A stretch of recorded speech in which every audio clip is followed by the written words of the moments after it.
Sao? Sao là có người không chịu sao? Ai chịu đâu.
Good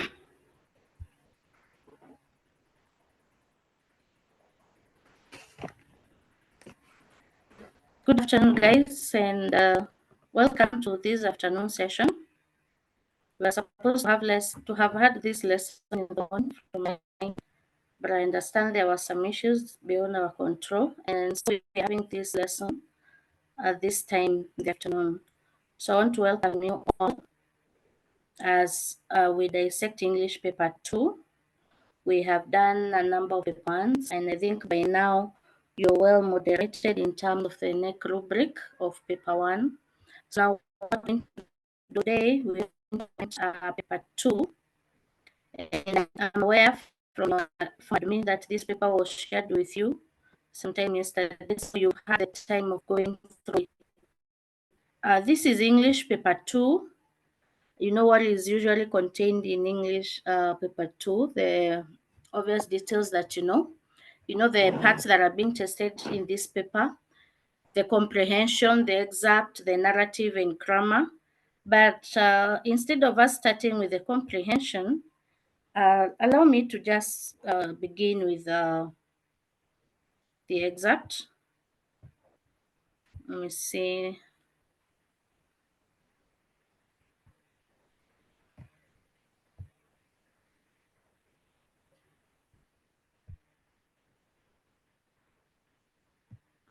I'm looking for the slide that has the excerpt.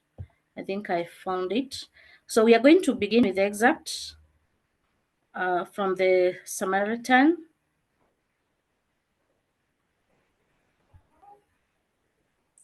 And I would like for some of you, somebody who is ready and who is in a quiet environment and take us. Now, begins class, I ask that let us, carry ourselves with a lot of decorum. Let us be very receptive, ready to learn and eager to learn, and ensure that it's not a session goes to waste. So I would kindly ask people to read. In that excerpt, we have Inspector Bembe, we have Nico, and somebody who is going to read the italics. I can read the italics for you, but I twist and into people so I can bring out the quality of the conversation. Anybody who is going to take us, who is going to read Bembe?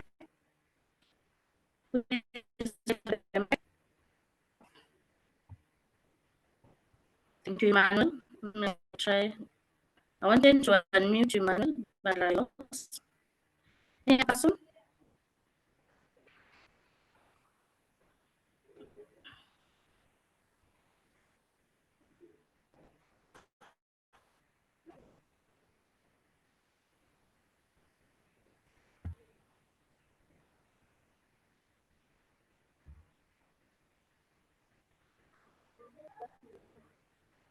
Perhaps Austin, those that I can see from my screen here, there's Austin.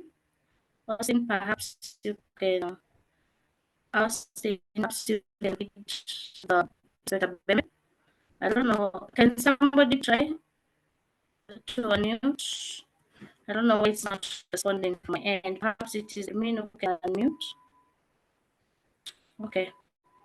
If I'm not able to unmute you, then I'll just read the dialogue. Austin, can you hear me?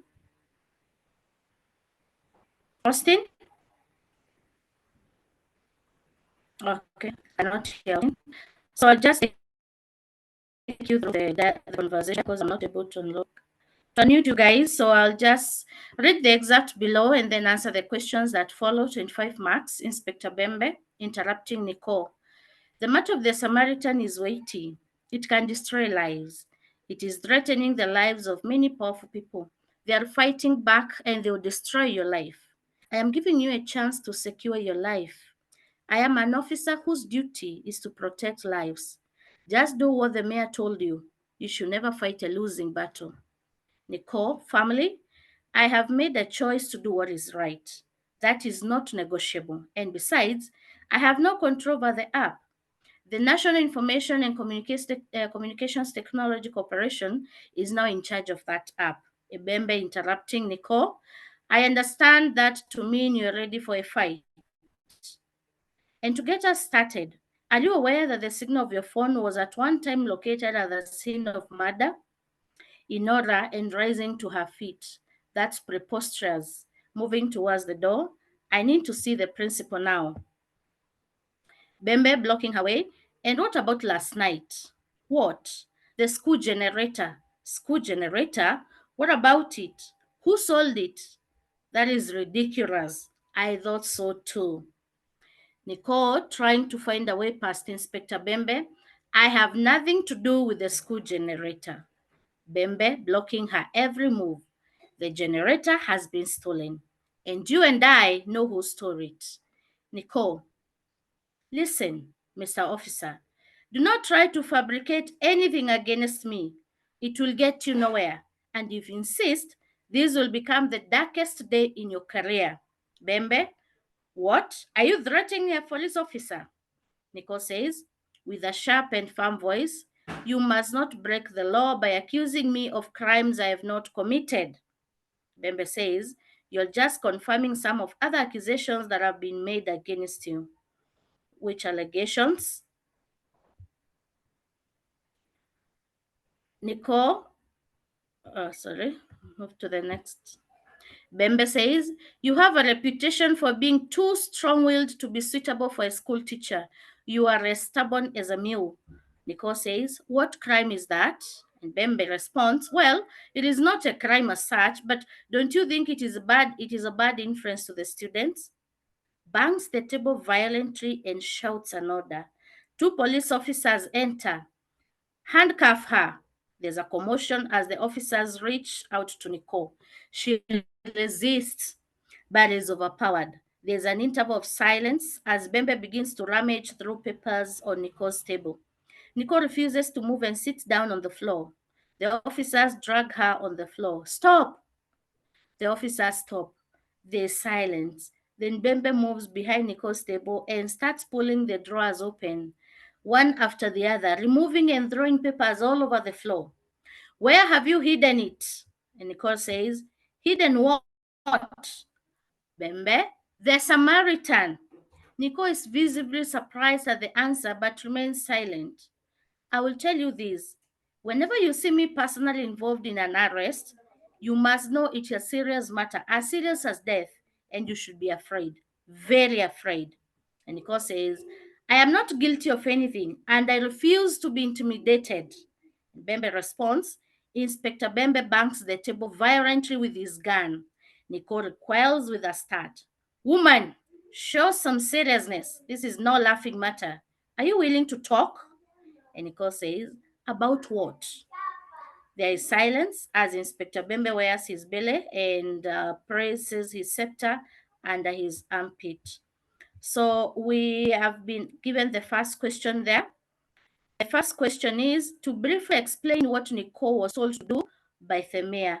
This is kind of the what has led us here, because of the mayor, the inspector, asking Nicole if she actually did what she had been instructed to do by the mayor. So what the mayor had ordered Nicole to do, you have the answer there, but if we can just chat a little bit on that. The mayor had ordered her to delete every post. That is the main point, and that is the mark point. That is the mark point. Your answer must have that, to delete every post in the Samaritan app, and that wants you 2 marks. So the other mark comes from you saying that the reason for them, or for him asking Nicole to delete the app, was that it was damaging, the app was damaging his reputation and undermining the entire municipal administration. And it threatens her that if she does not delete, she will know who Mosi or question. Basically, we are being asked for the events that led to the excerpt that we have just read. We go to the next question. Now, we are being asked again for the circumstances that makes Bembe interrupt Nicole. If you have your Samaritan book, you could have seen where this excerpt is, and see that Bembe just interrupts Nicole because of this. So the circumstances are as follows. And of course, you don't need to write them in point form like I have done here. Your answer should be in prose form. Your answer should be in prose form and not in point form like here. That Bembe visits Nicole in her office at school and then makes a wide range of accusations against her. and then informs Nicole that he's there to arrest her and arraign her in court the following Monday. Nicole refuses, that she isn't going anywhere, and Bembe asks her if she did what she was told to do by the mayor. And she answers that her obligation is to do the right thing and not to obey blindly. These are straightforward answers that you actually get from the Samaritan, the text itself, especially if you have read and actually understood and grasped every detail. You know what we call the causal effect, like what leads A leads to B, what leads to Nicole doing this, or what leads to Bembe doing this. If you have mastered the book in that way, then these are very small details for you to score. Now we go to the next question, where we've been asked to describe the character of Bembe as seen in the excerpt.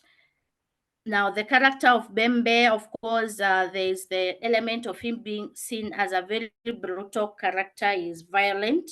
The way he bangs the table and hits Nicole with a bunch of papers. Of course, we must illustrate, guys. It goes without saying. You must illustrate. We can also talk of him being sarcastic, where he says, "I thought so too." He's intimidating, intimidates Nicole, telling her to be very afraid, and that when she sees him involved in an arrest, then you should know that she should know that it's a serious matter. So it's kind of he's trying to intimidate her. Then we can talk of also Inspector Bembe being unknowledgeable or ignorant. The fact that he's looking for the app in the drawers, asking Nicole, "Where have you hidden?" Imagining that it is something physical for him to look for. That makes him ignorant and knowledgeable. You could also have thought of him being scheming because of the way he tries to blackmail Nicole, so that he can, of course, they want Nicole on their side. And if she's not ready to play ball, they try to blackmail, and they try to scheme and try to manipulate her through those false allegations and through the intimidations. Also, the fact that he's arrogant, throws the paper on the floor. The question has 4 marks, so we expected about 2 only for Bembe and 2 for Nicole. That Nicole is daring, or we can talk of her being very bold when she says that this will become the darkest day in your life. That makes her a very daring and courageous or bold person. She's also a very confident person. She says that I refuse to be intimidated. She believes in herself. She believes in the cause that she's fighting for, and she's not ready to compromise with anybody. That is what makes her confident. So basically, because I know you know these things, you know details, and you know how you can highlight these these the character traits. The important thing is for you to always make sure that it is within the excerpt. And I would also advise that look for character traits that are very easy to illustrate, where you just need to pick something from the excerpt that it doesn't need a lot of explanation. Those that need a lot of explanation, you may actually subject yourself to some errors here and there. But the simple ones, like what we have here, daring, and then you just pick an illustration from the dialogue, I mean, from the conversation or the excerpt that you've been given. Those are some of the best, because you are not subjecting yourself to some few errors or answers that can lead to maybe being. So basically, that is it. I think that's a question that many people score without any challenge. We are asked to describe the mood as portrayed in the excerpt. This is a question that I saw during the Marina exam that you did. There are people who are getting the question, the mood wrong. It's because you've not yet mastered the words that are supposed to be used. Now, for example, here we say the mood is tense or anxious, but you cannot say the mood is tension unless you say mood of tension. Now, it would also be wrong, like some have been writing, seen some scripts where some people have said tensed. Again, you realize tensed is wrong. And once it is wrong here on the identification, then even the explanation is wrong. So you cannot score any other mark once you are wrong on the description of the mood. So this mood here is tense. It's anxious. There's the mood of tension here, with Bembe banging the table so violently and shouting orders, and the heated exchange of words between Nicole and Bembe. And you realize that this mood may appear in different scenes in the Samaritan, because immediately after the failure of the launch, you realize that most of the time there is a conflict that is arising, or whenever there's a conversation, apart from when they are scheming, there's always a lot of tension and when there's a confrontation. So get to know the right words that you're going to use when you're describing mood, because getting the right word to use for the description of mood, it earns you 2 marks. So the other mark comes from your illustration and the kind of explanation that you give. So that is a question you have to be very keen on. There's a very simple question. The simple question is for you from the knowledge of the text. You explain how the Samaritan works. It may seem a very simple question, but then the marking points, like I have highlighted them there, you can see you have to be very keen and ensure that you capture the marking points, because this is now where you're likely to miss out on marks. That the Samaritan app, it's a mobile application. You have to mention that it is a mobile application. And don't go for short answers where you say that it is an application. Just say it's a mobile phone application. Because you see, what happens is that now, when it comes to marking, there's that strictness that is there. So don't use a shortcut.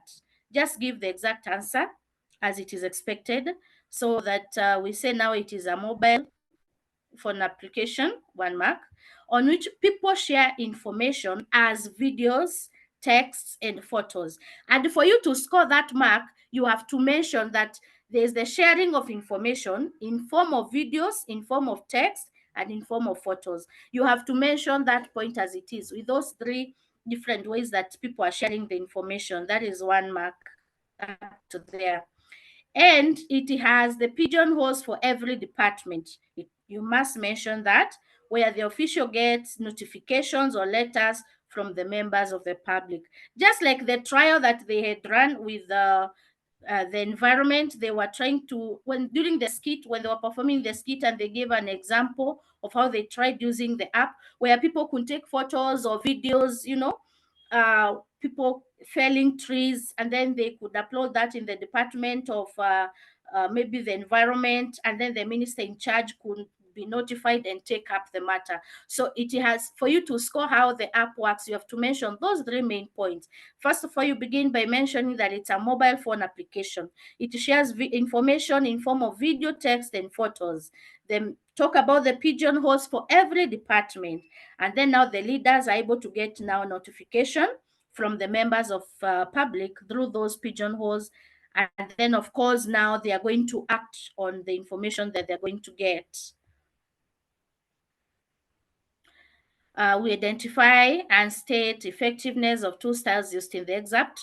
Again, when you're dealing with this question of style, you have to state the effectiveness. Even if the question had not asked us here, we had to mention what is the effectiveness.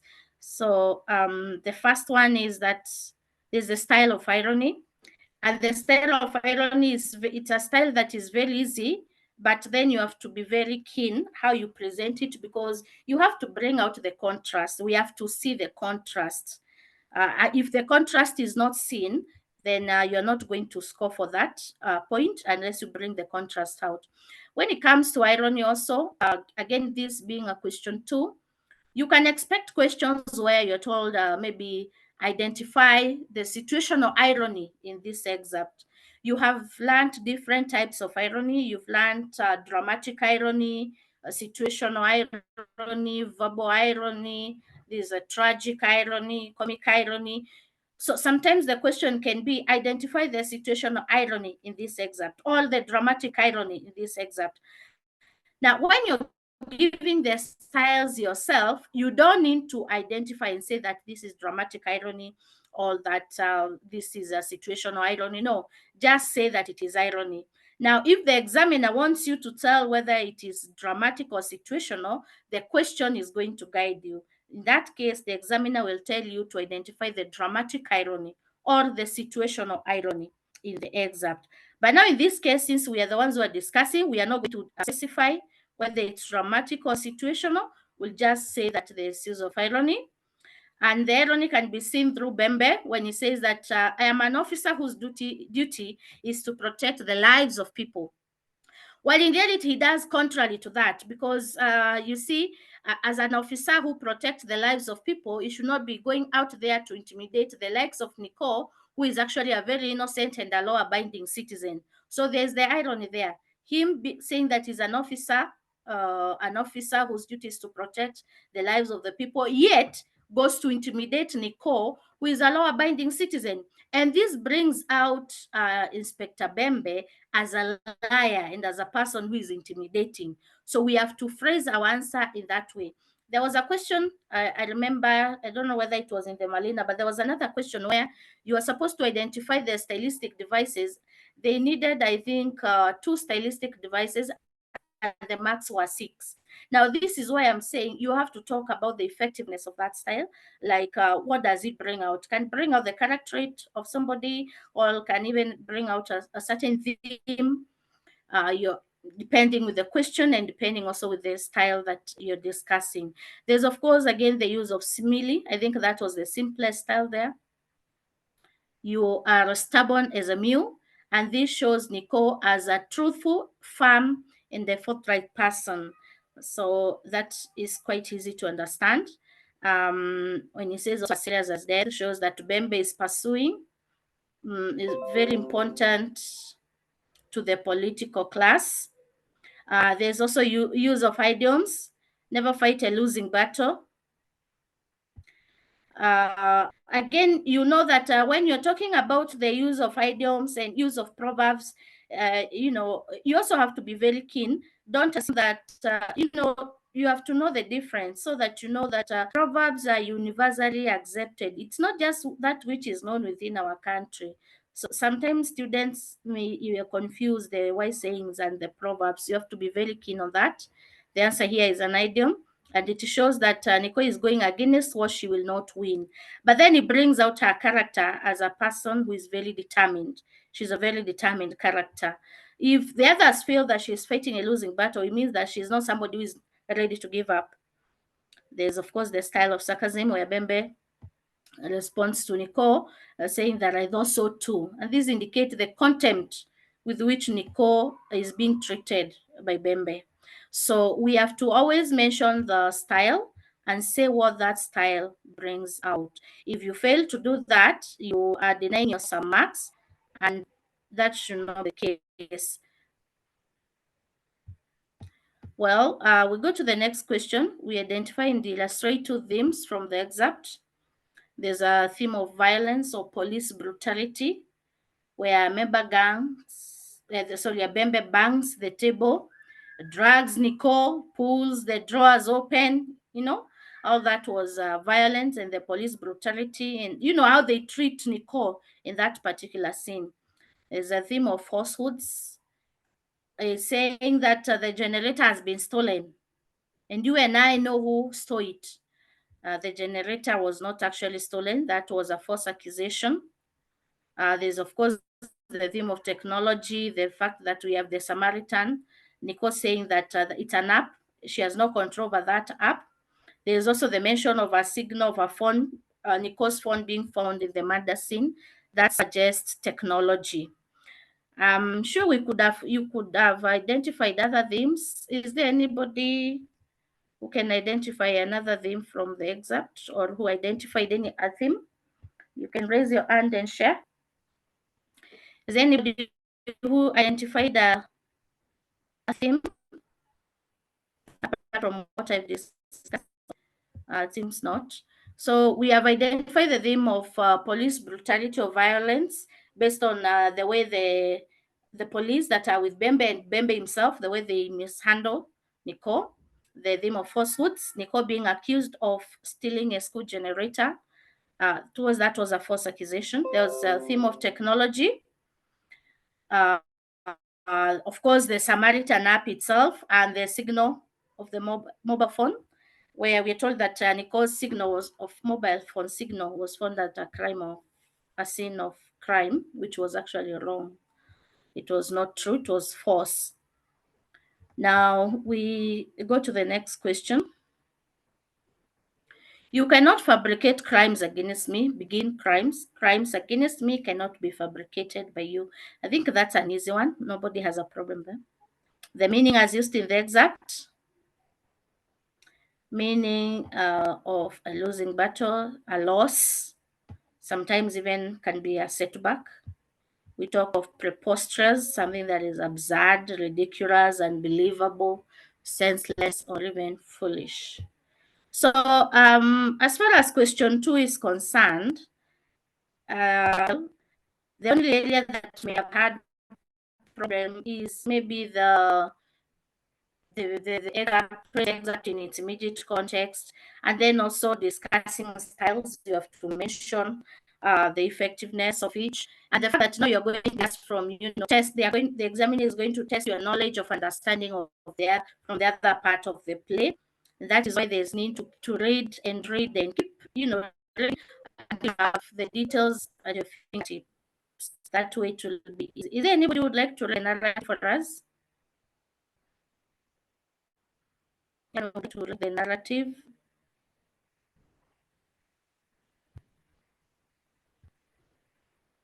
Okay, I'll just read it. We turn to read the narrative below and then answer the questions that follow. An aging king realized that if he died, he had no one to take over his throne. He decided to adopt a son. He launched a competition, and 10 boys made it to the top. The king said to them, I have one last test, and whoever comes top will become my adopted son and heir to my throne.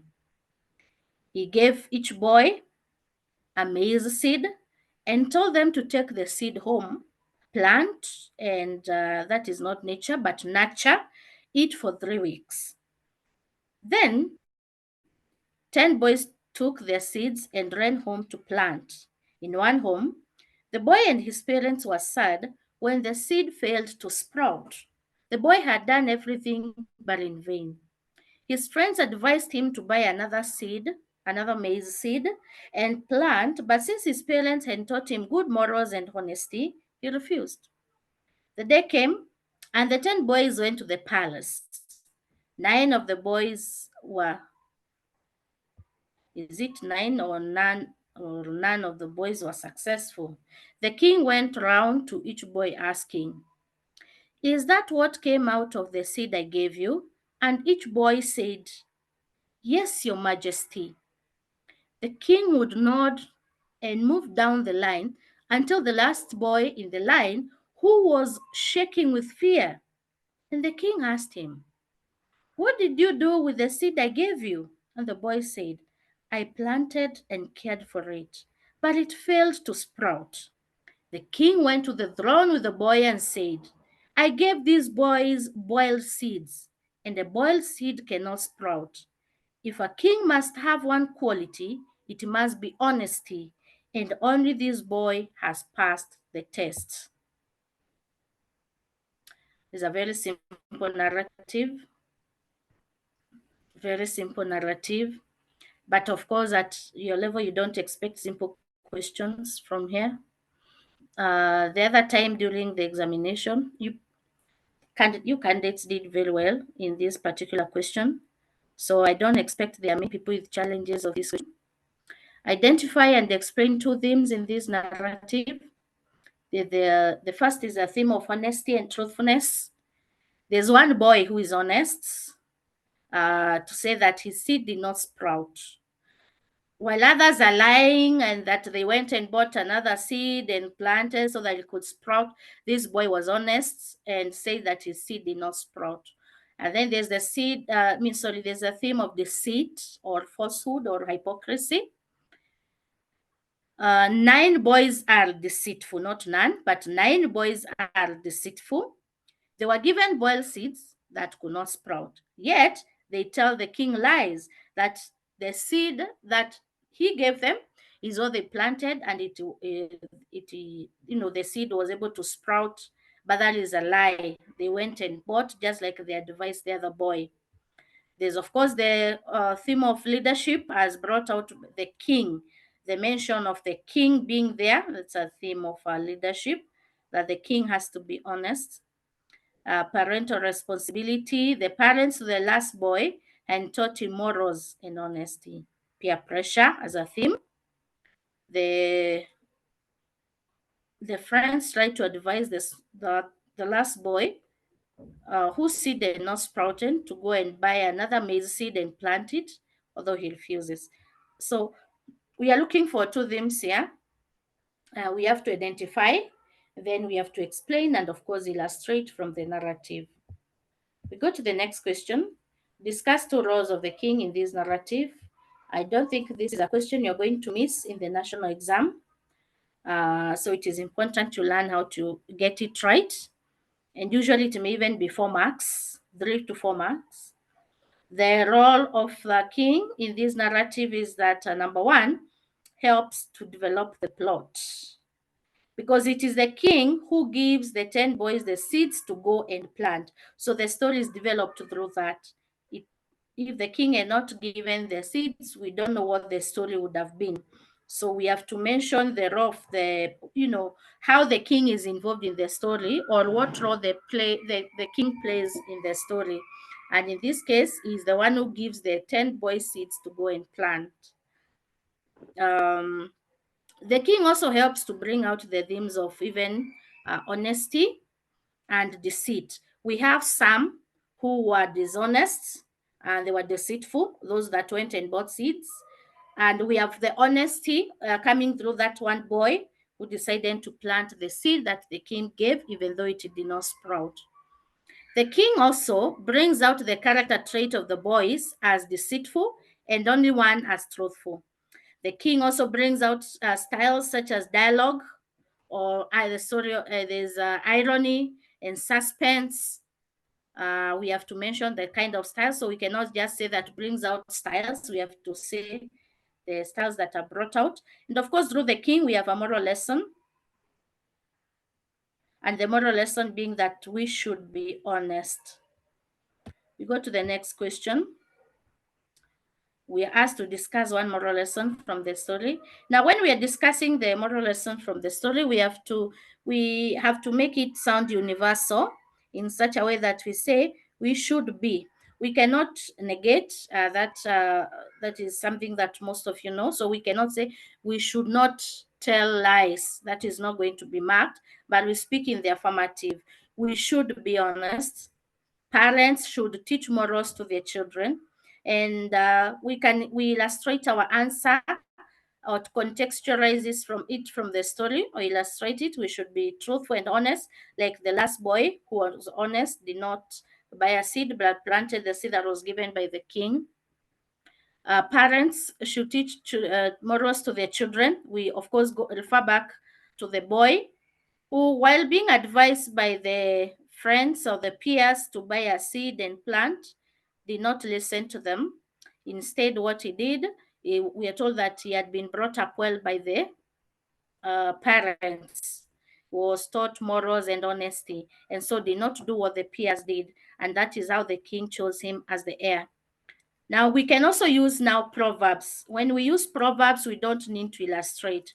When we are just giving what we should do in the affirmative, it is important that we we illustrate. When we say we must be careful with advice given by friends, we are going to refer, of course, to the boy who was advised by the peers to buy a seed but refused to. But now when we are talking about proverbs, we just writing one proverb is okay. You don't need to illustrate from the story. For example, we have proverbs like honesty is the best policy, because as seen through the boy. You reap what you sow. The boys that sow deceit gained nothing. The boy who was honest was rewarded. He who laughs last laughs loudest. All that glitters is not gold. So you can use a proverb, or you can decide now to go with the universal way where you're using should as a way of teaching to the other. So either way, the point is going to be accepted.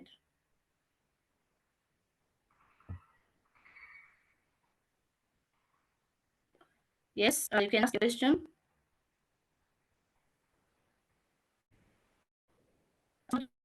Please asking a question. I have an image. The area of you're asking maybe in the area of the moral lesson, how to identify the moral lessons Yeah, so you can ask. Okay, I seem to have lost him. All right. Okay, so we go to the next. Identify any three socioeconomic or political organization of the people from which this narrative is taken. One key detail here is that you must state, don't just list them, you have to state which one is social, which is economic, and which is political. Once you find such a question in the exam, identify three socioeconomic, you must state the social and you must state the economic. Don't just say organized in families and then say farming without identifying which one is social and which one is economic. So you have to make sure that you have illustrated that. Okay, so the first social is that the community is organized in families. I think these are things that have been tested in the previous narratives and you've gotten them well. The issue of family is something that falls under the category of social organization of people, just like would have marriages or ceremonies, so of course the community is organized in families and homes where we have parents teaching their children manners, and then also the adoption of children, the way the king was adopting that boy to be the heir. Then economic, we have farming. Remember, the way you cannot say they are farmers, it's supposed to be put in a continuous state. They practice farming. The boys were given a maize seed each to go and plant. Of course, then there's trading, where the boy was advised to go and buy another seed to plant. And then political, the fact they have kings, or there is that kingship is hereditary here, because the king is looking for an heir to the throne, meaning after his death, this particular boy who has been adopted is going to be king. So that is it. The last question, two instances of irony. It is ironical that the last boy is worried that his seed did not sprout, but in the end, he passes the test. Of course, you realize now the contrast comes from the word but here. It brings out the contrast. And remember, like I said, for you to score a mark in irony, you must bring out the contrast. It must be seen through the words that you choose to use. The second point is that the 9 boys are happy that their seeds sprouted and the plants are healthy, yet they actually failed the test. So they yet again brings about the contrast, that the boy and his parents are sad that their seed did not sprout, yet in the end, they win. The 9 boys answer that they plan, what is this? That the plants they have was from the seeds that were given, of course, by the king, yet the seeds had been boiled and cannot sprout. So it is ironical for them to say that. Another instance of irony is when the boy is advised to buy another seed and plant, but he refuses, even when every other boy does it. We expect, of course, out of the 10, all these other 9 have agreed to do it, and but then this boy refuses. But eventually, the boy emerges the winner. Okay. The character trait of the king. This is the last question in question 2. What is the character trait of the king? The king is wise. He knew how to select the best heir to his throne, and that was like by playing some trickery of them, so that now they're not able to. It's like he played a trick on them, giving them seeds that are boiled to go and plant. And so when these boys realize that theirs are not sprouting, they go and buy another one, and yet the test was on honesty quite there. I don't know how many of you would have passed that test. Okay, so I want us to go back now to comprehension, question 1.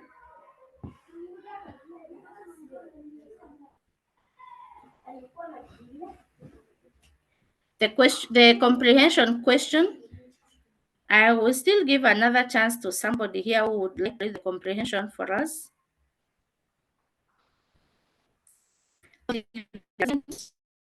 I just take it on, but it is good when we have people participating.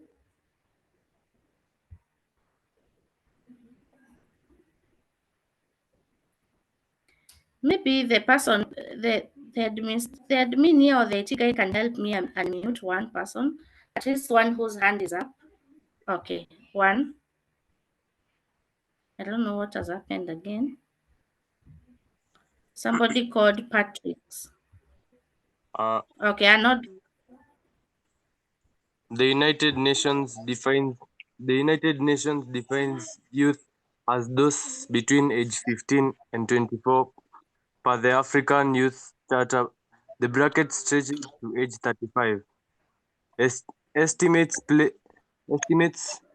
place upwards of 70% of Africa's population at age 30% of Africa's population at age of 30 under. These figures are often bandied about, Sorry, but even that is. Sorry, Arnold, I want to make a correction there. It's banded. You can just, these figures are often bandied about, but even a cursory reflection on the implications is pretty sobering. As a child in the mid-70s and an idealist, when I reflect on the unhopeful state of the world and society, I'm struck by just how much grimmer the prospects are for the youth, especially in our part of the world. Inevitably worse for those that do not belong to the privileged minority classes. In a world with plentiful such reality is discomforting to say the least. Yet discomfiture is not something that a society and that people that are mostly numbered and less care to feel. Too many hitherto abnormal things are now normalized and condoned, even celebrated. Such are the times we live in. For most, life's essence to experience a dignified human existence is elusive, constantly threatened, devalued, and denied. You can continue. First, we have endured being ruled by mostly visionless, predominantly older generations of patriarchs that did not get into public life to serve but to reign. After the initial windfall of development strides in the immediate post-independence period, the hallmark of our childhood was living through the worst of austerity programs of the 1980s and 90s, which coincided with a pivotal life phase requiring essential investments to secure quality of life. Austerity translated for the majority into low quality education, lack or limited access to living and sanitary conditions, grim employment prospects, and so on. The imprint of austerity is a lifelong legacy of deprivation and iniquities. Lives prematurely nipped in the bud and unimaginable foregone possibilities. We bore the brunt of the HIV pandemic before life-saving antiretrovirals arrived on the scene, courtesy of determined struggle, calling out greedy multinational pharmaceuticals and uncaring governments to shame.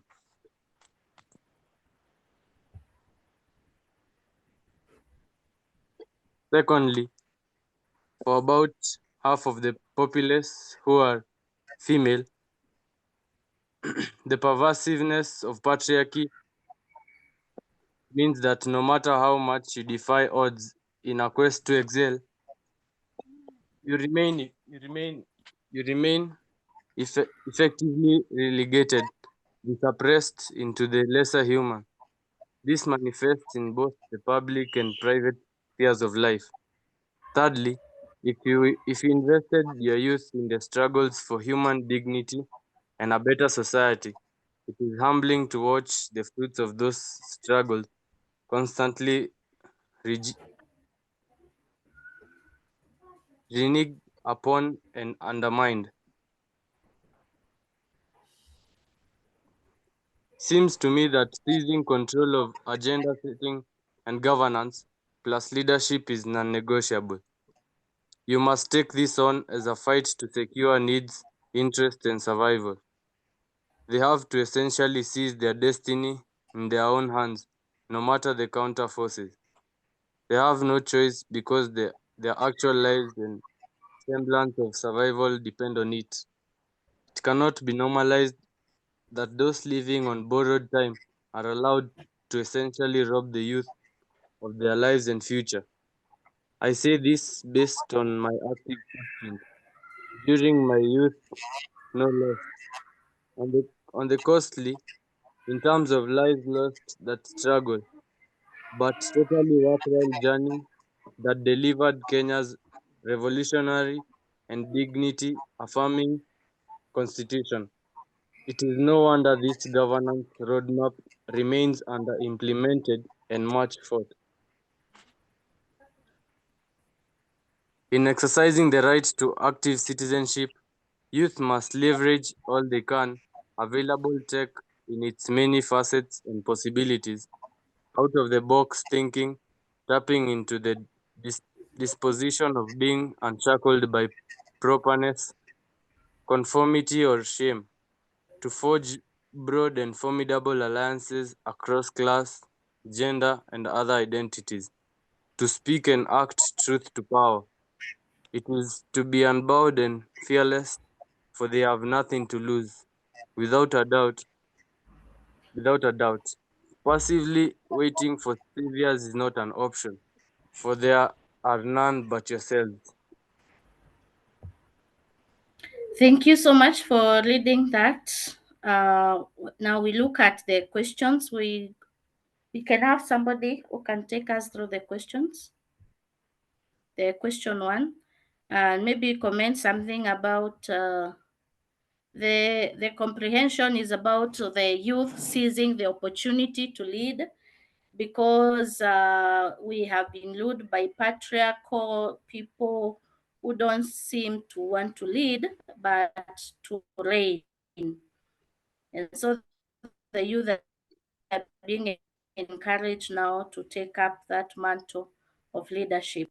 So somebody can take us through the questions, at least question 1, 2, and 3, and then you can have another person. Alvin? Alvin? You cannot hear you clearly.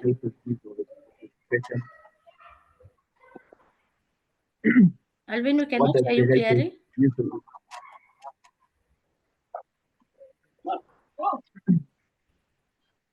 We cannot hear you, Alvin.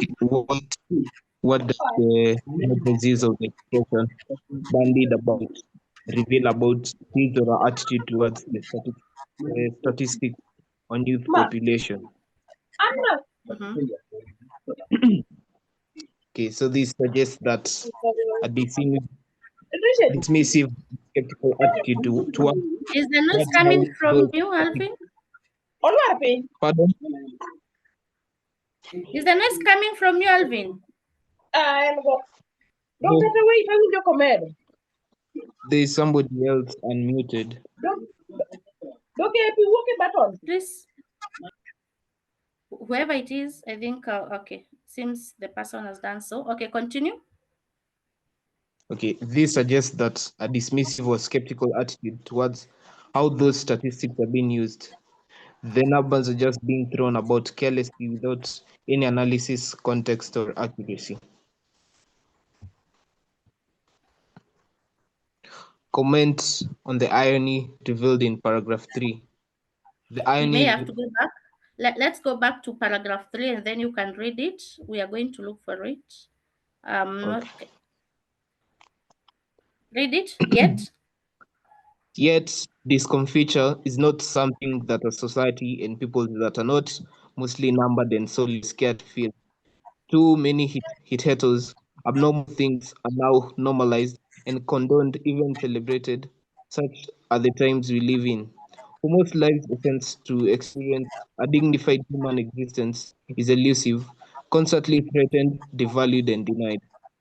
Okay. So the things that hitherto were abnormal have now become normal and quite celebrated, and living Yes. a decent life is quite elusive, devalued, and constantly threatened. Okay. That was in which slide? Okay, now you can explain to us. The irony lies in the contrast between what one expects from a society that normalizes and even celebrates the abnormal and the dire human consequence of such normalization. Yes, normalizing something that, okay, the irony is in the contrast that we have there, where we have a society that is normalizing and even celebrating something that is abnormal. And that is the kind of the society that we are living in at this point. We celebrate what is abnormal, what is out of the, away from the norms of the society. That is what we celebrate. And then the dire human consequences of such normalization. So, if we are normalizing bad things, then we cannot expect a society that is run by morals. We expect a society that is completely eroded of any morals. You can take us through this, and then we'll have another person. Why is the word windfall put in quotation marks? Let's look for it. Let's look for it. Cannot remember it's in which slide. Help me look for it. Windfall. Okay, I've seen it. The first paragraph of this slide. Okay. First, we have been endured being ruled by mostly visionless, dominantly older generation of patriots that did not get into public life to serve but reign. After the initial windfall of development strides, the immediate post-independence period of hallmark of our childhood was living through the worst austerity programs of the 1980s and 90s, which coincided the with a pivotal life phase requiring essential investments to secure quality of life. Austerity translated for the Okay, majority. that's okay. Up to there, we should be able to answer. Uh, was it here? Yes. Uh, No, no. this suggests that this Where was it? Okay, no, yeah, there. the next one. Okay. Mm-hmm. Uh, it is quoted to suggest that the author does not believe that the development was of benefit to Africa, that the effects were short term in contrast with what followed. Mm-hmm. Next question. What were the consequences of the austerity advocated in the 1980s and 90s for the majority? Austerity translated for the majority into low quality education, lack or limited access to living and sanitary conditions, grim employment prospects, and so on. Thank you, Alvin. We can have another person taking us through the next two questions. Thank you, Alvin. Any other person would like to take us through the next questions in the comprehension? I want to give somebody each a chance. Okay.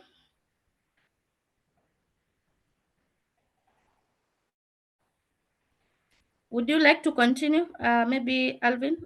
I cannot, if I'm able to unmute you, Alvin, and you can just continue.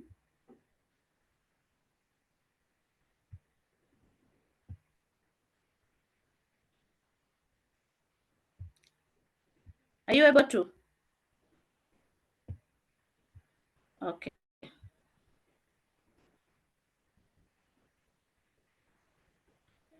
All right. Nobody. Okay, somebody is saying that we take it slow because he's writing. Sorry for that.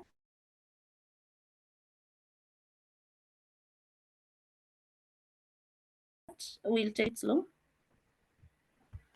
I don't know why, Alvin, I'm trying to unmute you, but it's not responding.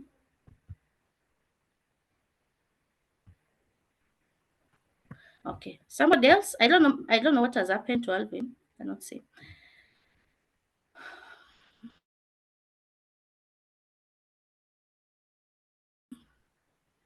Okay.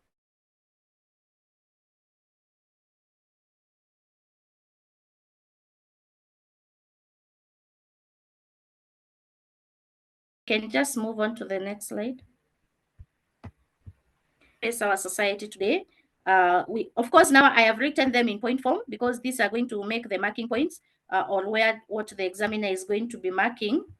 But these marking points, but of course, when it comes to you answering, you're not going to write in point form this way. You know what happens if you do. So you're going to summarize that. You're going to write in prose, continuous prose, not just prose. You're going to write in continuous prose. Somebody is asking about the marking scheme. It's okay. The marking scheme will be shared. And somebody is also asking, is there a theme of falsehoods? That this is just like the theme of deception. Deception. You've encountered theme of deception, of course. So the same. It's just synonymous to falsehoods. That's what it's the same as that. Okay, the one of patriarchs. Patriarchs, you know what are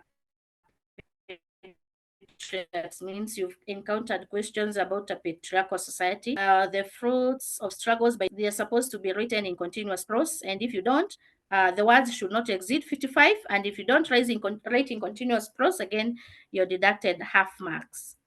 According to the writer, what do the youth need to do to secure their future? It would have been better if somebody were answering these questions, but I thought you'd do it yourselves. The youth need to seize control of agenda setting and governance. Now, the most important question here, I think that would have required you to take a moment and actually think critically, is for you to describe the tone of the writer as revealed in this passage. Now, the writer is critical. Remember, we said that words that we identify, when we're identifying the mood or the tone, just the correct identification alone gives you 2 marks, and then now you must illustrate and of course explain so that you can score full marks. And remember, there's now the words that are accepted when we are talking about tone or when we are talking about mood. Now we are saying that in this case, the mood can either be critical or skeptical. Critical in the sense that now in this passage, we have the writer telling us about the youth and the women who have not been given a chance. Oh, sorry, somebody said you cannot see the screen. I'm sorry about that. Let me share.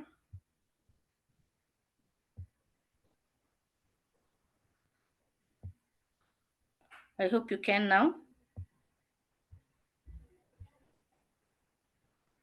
Yeah, screen is not visible. Thank you, Alvin. I've also seen somebody saying that, and I have shared. Okay. So I was saying that when you're now discussing the theme of in this particular comprehension that we have here, is that the theme, the tone, can either be critical or it can be skeptical. We are talking of the tone being critical because he's criticizing the element or the fact that now the youth have been put aside when it comes to leadership, and criticizing per se now the older generation. We are told it's a generation of patriarchs who have not come into public service they're not in the public offices to serve. Can you see the screen now, Emmanuel? I think I'm trying to share.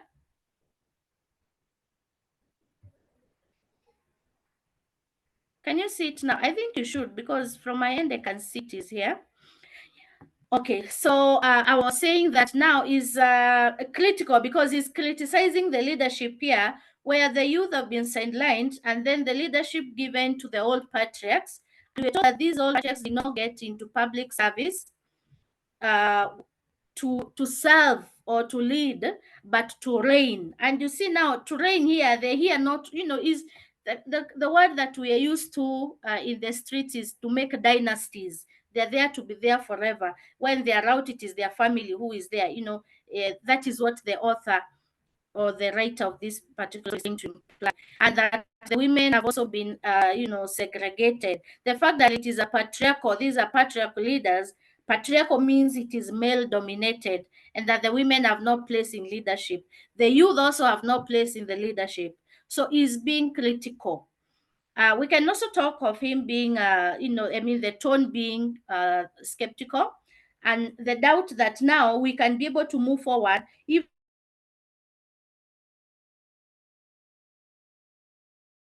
the youth, if the youth don't take this leadership. Because if you look at the way the passage ends, that can help us to create our story.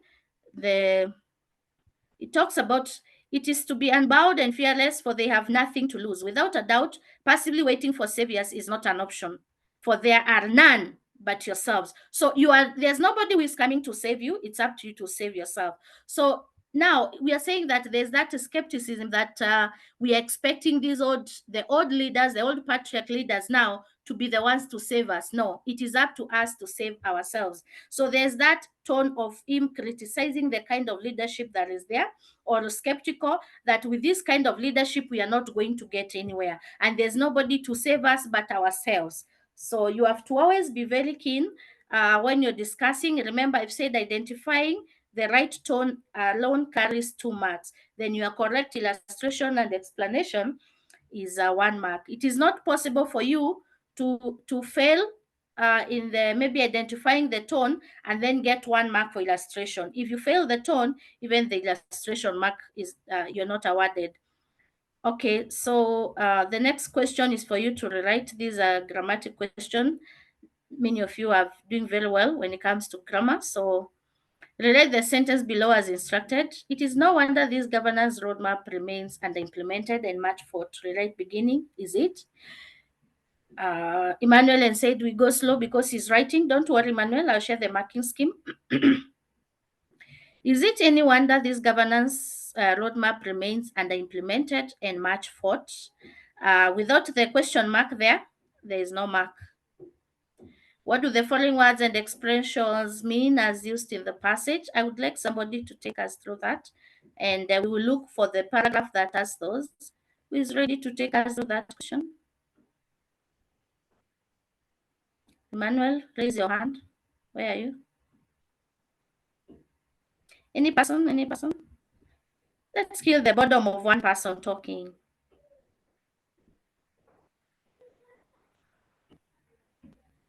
Okay. Okay, then I'll just share the answers here with you. Implications. We go to where we had the word implications, manifest, and out of the box thinking. And remember the words that, or the answers that you give here, they must match the words, even in terms of person, in terms of case, and also in terms of the tense, whether it is in the past or it is in the present. So we have implications to mean effects, consequences, or deeper meanings. That's not a new word to you. Manifests, appears. So in this case, if we have the word implications, so if instead of saying effects, if you write effect or consequence, it is not right because you've not adhered to the rules of grammar there. Manifests, so it is going to be the appears, becomes evident, is shown clearly. That tense has to be obeyed. Out of the box thinking means being creative or an unconventional or innovative way of solving problems. Now, I would really like for somebody to take us through the grammar. And I don't know who is ready. Grammar is quite easy, this one.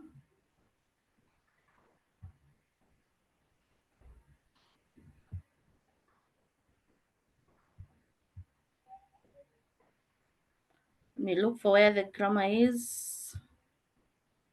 Okay, we begin from there.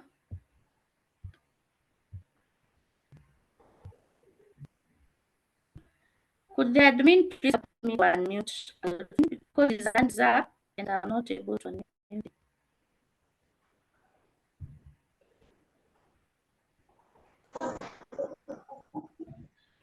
Okay, Alvin.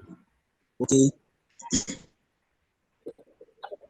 Rewrite the following sentences according to the instructions. Okay. Yes, Change the meaning. Well, start so that you're a bit clear. Write the following sentences according to the meaning. You should not feed wild animals. Let's begin. We cannot hear you.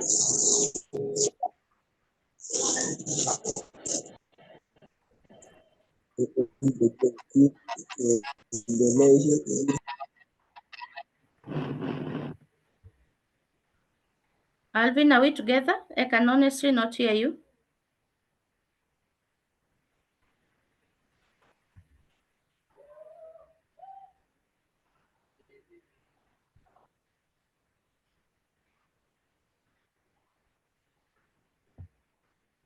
Okay, we can try somebody else.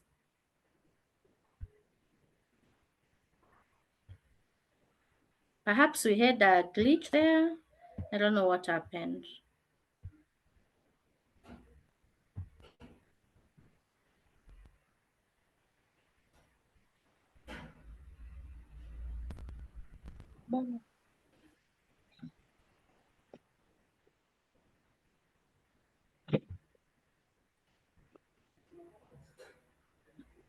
Okay, Dennis. There's somebody, Dennis. Rewrite the following sentences according to instructions given. Do not change the meaning. You should not feed wild animals at the game park. Rewrite beginning under no circumstances should you feed wild animals at the game park, or under no circumstances should wild animals at the game park be fed by you. Okay, now where you see the underlining, it means that that is what the examiner is going to be looking at. So if you've not gotten those two under, you're going to get it wrong. Where is there an echo? Okay, move on. If they had not paid my school fees, I would have gone home yesterday. Right? If my school fees had not been paid, brackets by them, I would have gone home yesterday. Again, the underlined points they are mandatory. If, then that comma and the capital I, those are the marking points by the examiner. So if any of that is missing, that's a 0 mark. You can go to the next, and then we'll have another person do some 2 more slides.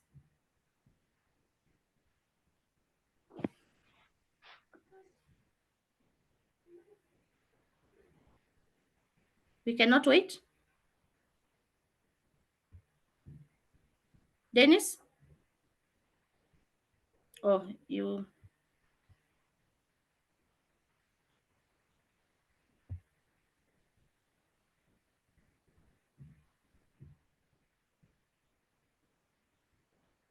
Okay, somebody else would like to continue with that presentation?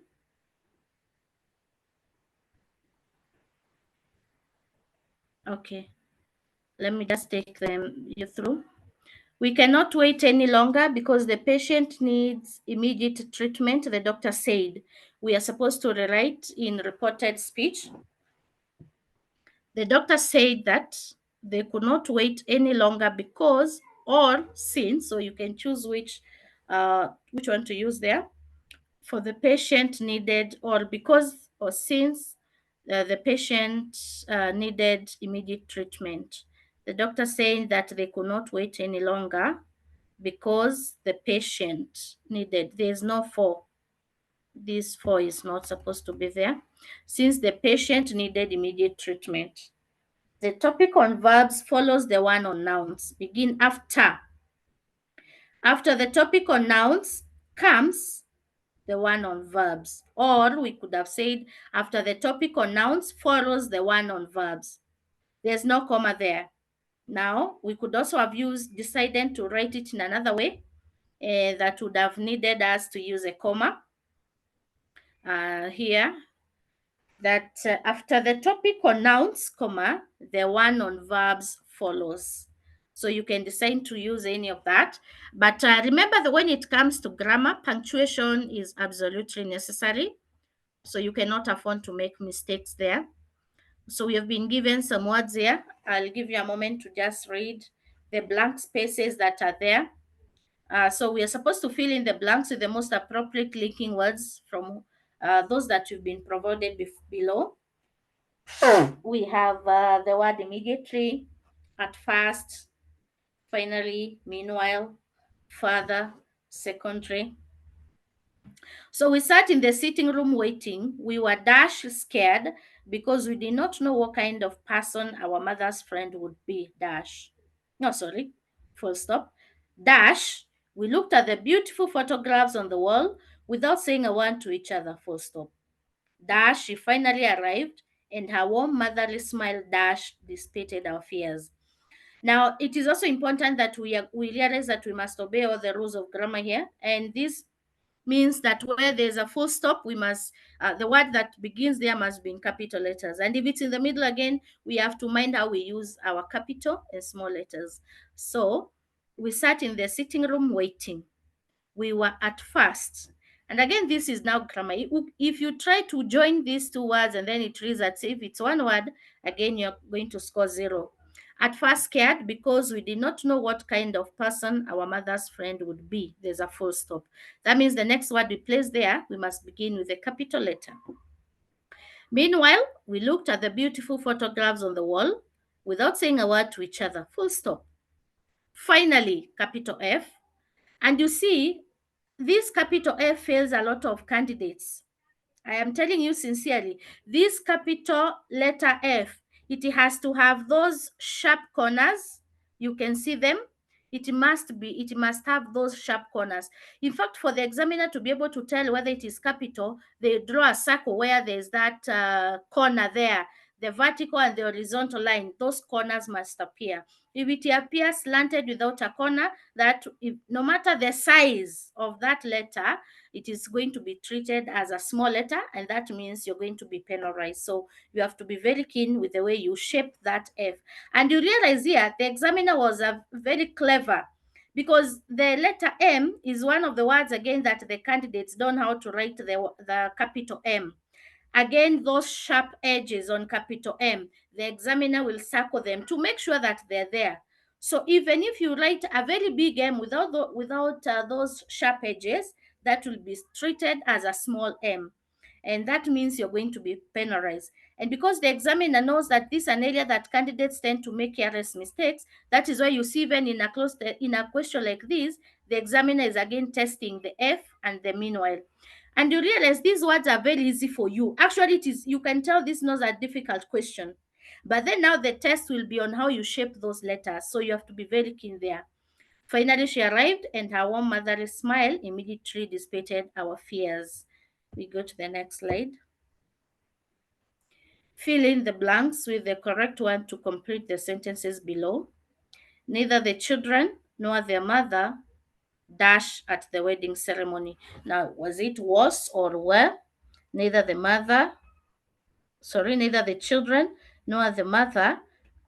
So we are, of course, guided by the noun mother there. So the answer is was at the wedding ceremony. Of the two brands of perfume on offer, which one smells ? Which one smells better? Remember, this is a comparative, so we are just comparing two brands, so we cannot say best. It's comparative, it's not superlative. Fill in the blanks with the correct form of the words in brackets. The very disturbed, which is the word in bracket here, did not get. So we must get to know which is the word in bracket. Just give me a minute. I think from the questions that were shared with you, it will be very easy for me to know which was the word in bracket. Just a second, and I'm almost there.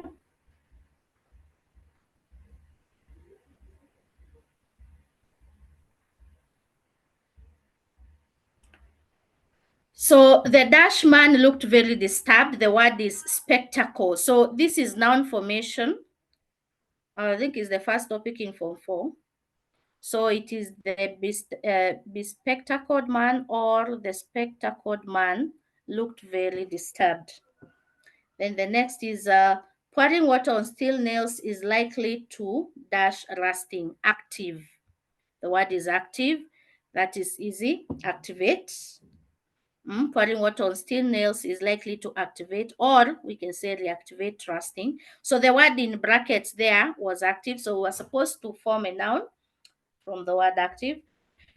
Your dash hostile will take you nowhere. So we form a noun from the word hostile. The answer is hostility. As we wind up, I think this is a topic that you can obviously expect a noun formation. You expect that is going to be there. So you need to be somebody who is widely read. Punctuate the following sentences. Punctuation is not a problem here. Only one problem was yet to be solved: transport to the stadium. So we are going to use a colon after the word solved, and that is to indicate the problem was the transport to the stadium. His brother John was finally going to graduate that week. His brother, John, was finally going to graduate that week. It's important that you know that there are some areas like adverbial clauses, those ones, the phrasal verbs, noun formation, those ones you expect that they are going to be there. So the best you can do is try as many questions as possible, do as many questions as you can, and then it is going to be, you're going to have an easy time if you have attempted as many questions as you can, because that is the secret, to see the kind of questions that they are bringing. Okay, now I have come to the end of the presentation, but I would also like maybe to just share with you a word that when it comes to the revision of these papers, especially the question 2, the oral literature, I would advise that you do as many paper 2s as you can, so that you get to interact with a wide range of these narratives, because the questions keep changing. There are questions that, especially the question on the role of a certain character, that is a question you should attempt from different papers, as many different papers as you can, so that you can sharpen that skill, because that's a question that, of course, you expect is going to be there. The question also on, you can be asked the question on the styles that have been used in that particular narrative that you've been given, which is not to be confused with the features of the narrative. So, and unless somebody has a question, Elvis is saying that he thinks that a semicolon would be more appropriate in the first punctuation. Let's see what Elvis is saying, and then we can just wind up. One problem to the past. Okay, yeah, because it is one listing. I see what you're saying, Elvis, because it is a listing of one item and not two. Okay, I see. Then the items are not many, it's just one problem. So you're saying it could be a semicolon. That is still okay, because it's just one item. That's still okay. I see. All right, then, guys, thank you for your time. And again, apologies for the morning lesson that we were not able to attend. And thank you for those who have participated, those who have answered and read. Thank you very much. If there is no question, I wish to end the lesson there, unless there's a question. Yes, Emmanuel, I'll be sharing the marking scheme through your class teacher, and I think it will be shared in the parents forum, and you can have it for your further revision and even share with your friends. You have a nice holiday, guys, and take care of yourselves. We'll be seeing you soon. Bye-bye.